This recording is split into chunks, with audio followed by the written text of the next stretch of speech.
सुप्रभात बच्चों, आशा है आप लोग स्वस्थ होंगे और खुश होंगे। हिंदी की ऑनलाइन कक्षा में एक बार फिर से आपका बहुत स्वागत है। वीडियो नंबर 76 में आज हम लोग अपने गुलमोहर पुस्तक से पाठ 14 बीज और पौधा एक कविता है, उसके बारे में हम लोग जानेंगे। पर कविता के सारांश को जानने से पहले सबसे पहले हम लोग ये जान लेते हैं कि इस कविता का उद्देश्य क्या है। यह कविता हमारे जीवन में क्या बताना चाहता है। उसके उपरांत हम लोग कविता के सारांश को जानेंगे, कविता के काव्यांश को जानेंगे और फिर कुछ मौखिक प्रश्न के बारे में भी चर्चा करेंगे। ठीक है, चलो हम लोग अब शुरू करते हैं। बीज और पौधा। बीज तो बच्चों आपने कई सारे देखे होंगे, है ना। आपने आपके घर में अगर बगीचा है तो आपने अपने माली अंकल को भी देखा होगा। माली किसे कहते हैं? जो पेड़ पौधे लगाता है ना, पौधों की देखभाल करता है, उसे हम लोग माली कहते हैं। तो आपने अपने माली अंकल के पास देखा होगा, उनके पास कई सारे पौधों के बीज होते हैं, है ना। उस बीज को वो बहुत ही सावधानी से लगाते हैं, उसकी वो देखभाल करते हैं और कुछ समय के उपरांत उसमें से एक नन्हा सा पौधा बाहर आ जाता है। तो बीज से पौधा बनने की प्रक्रिया क्या होती है, ये सब कुछ हम लोग इस पाठ के अंतर्गत जानेंगे। इस कविता का उद्देश्य है बच्चों हमें यह बताना कि किस प्रकार एक बीज जो है वो जमीन के अंदर बोया जाता है। उसमें जब पौधे से सिंचाई, पानी से सिंचाई की जाती है, तब वह बीज धीरे धीरे अंकुरित होता है और कुछ समय उपरांत वह एक नन्हे पौधे के रूप में बाहर आता है। तो बीज से पौधा बनने की प्रक्रिया क्या होती है, कैसे नवजीवन का निर्माण होता है और वह पौधा धीरे धीरे एक बड़े विशाल वृक्ष में बदल जाता है। और हम सभी अपने जीवन में कैसे उस पौधे की देखभाल कर सकते हैं, कैसे उस वृक्ष से अपने जीवन में लाभ पा सकते हैं, ये सारी चीजें हमें इस कविता के अंतर्गत सीखने के लिए मिलेंगी। इस कविता का जीवन मूल्य क्या है? कविता का जीवन मूल्य है कि वह हमें प्रकृति से प्रेम करना तथा प्रकृति की देखभाल करना सिखाता है। इस कविता का संदेश है कि हम अपने जीवन में उन सभी अच्छाई को डालें जिससे हम दूसरों का भला कर सकें और कम से कम अपनी प्रकृति को नुकसान पहुंचाने की गलती न करें। फिर कविता का यहाँ पे काव्यांश है। तो काव्यांश में बच्चों इस कविता में यह बताया गया है कि एक बीज था जो एक मिट्टी में बोया गया, उस बीज को बहुत ही गहराई में बोया गया था। ऐसा नहीं है कि मिट्टी के ऊपर ही उसे रख दिया गया था। अगर मिट्टी के ऊपर इस तरह से हम उसे रखकर छोड़ देंगे तो हो सकता है चींटियां उसे खा जाए या पानी में वो सड़ जाए, है ना, या वो इतना ज्यादा सूख जाए कि उसमें से पौधा कभी बाहर आ ही ना पाए।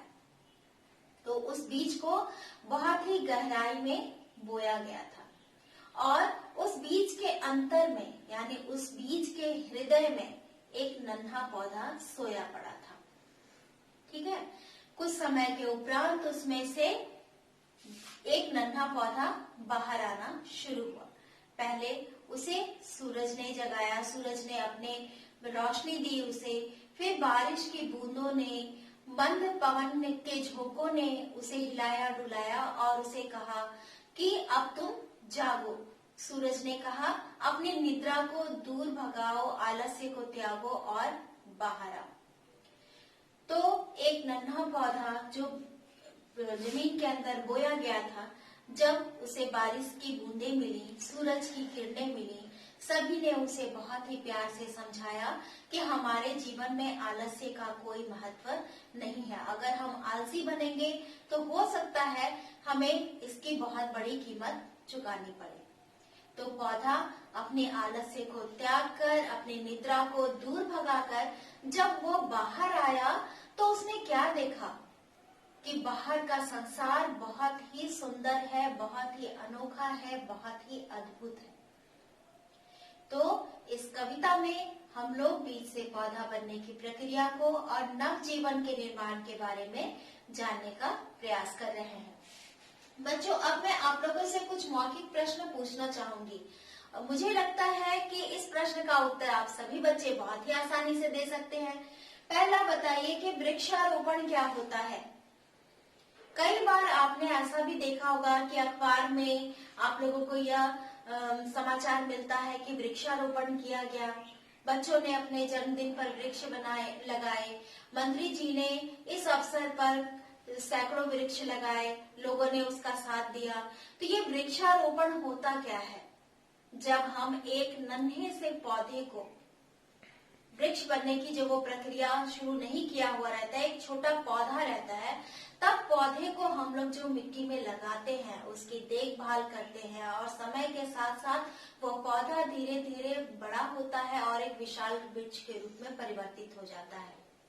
इसे हम लोग वृक्षारोपण कहते हैं। अब अधिकतर आप लोगों ने विद्यालय में भी सुना होगा या आपके बड़ों ने भी आपके घर में बताया होगा कि हमें पेड़ पौधों को नुकसान नहीं पहुंचाना चाहिए। जिस तरह से अभी हम लोग पेड़ पौधों को नुकसान पहुंचाते जा रहे हैं, तो उससे बचने के लिए हमें हर वर्ष अपने जन्मदिन पर एक वृक्ष लगाना चाहिए। तो ये वृक्ष लगाना वृक्षारोपण के अंतर्गत ही आता है। घर के पौधे में आपके घर में कौन कौन से पौधे हैं? आपके घर के आसपास कौन कौन से पौधे पाए जाते हैं? आपके विद्यालय में कौन कौन से पौधे हैं?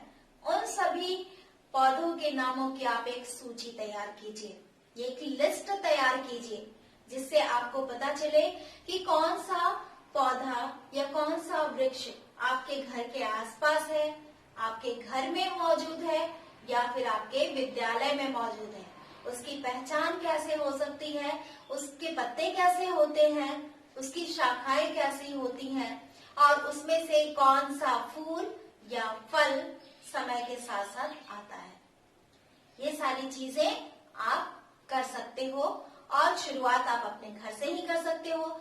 अभी तो बसंत का मौसम आने वाला है, सभी के पास छोटे छोटे गमले होंगे, सभी के घरों में कुछ ना कुछ पौधे तो लगे होंगे।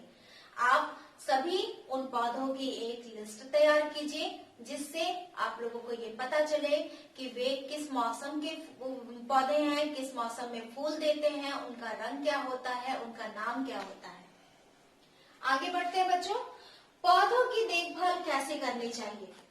इस लॉकडाउन के पीरियड में आप सभी बच्चे तो काफी समय से अपने घर में हैं और इतने समय में मुझे लगता है कि बहुत सारे बच्चों ने अपने माता पिता के साथ या अपने दादाजी दादी जी के साथ या अपने घर में बड़ों के साथ वृक्षारोपण तो नहीं किया होगा, लेकिन पौधों की देखभाल करना तो वो सीख ही गए होंगे। या फिर अगर पौधों की देखभाल भी नहीं की होगी तो कभी ना कभी उन्होंने पौधों में पानी जरूर दिया होगा और उन्हें अभी तक इतना ज्ञान हो चुका होगा कि पौधों में एक ही बार हम लोग बहुत ज्यादा पानी नहीं डालते हैं।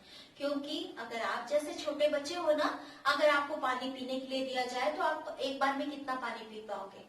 1 गिलास, 2 गिलास। लेकिन अगर आपको पूरा 1 जग पानी एक बार में पीने के लिए दिया जाए तब आप क्या करोगे? पी पाओगे क्या? नहीं।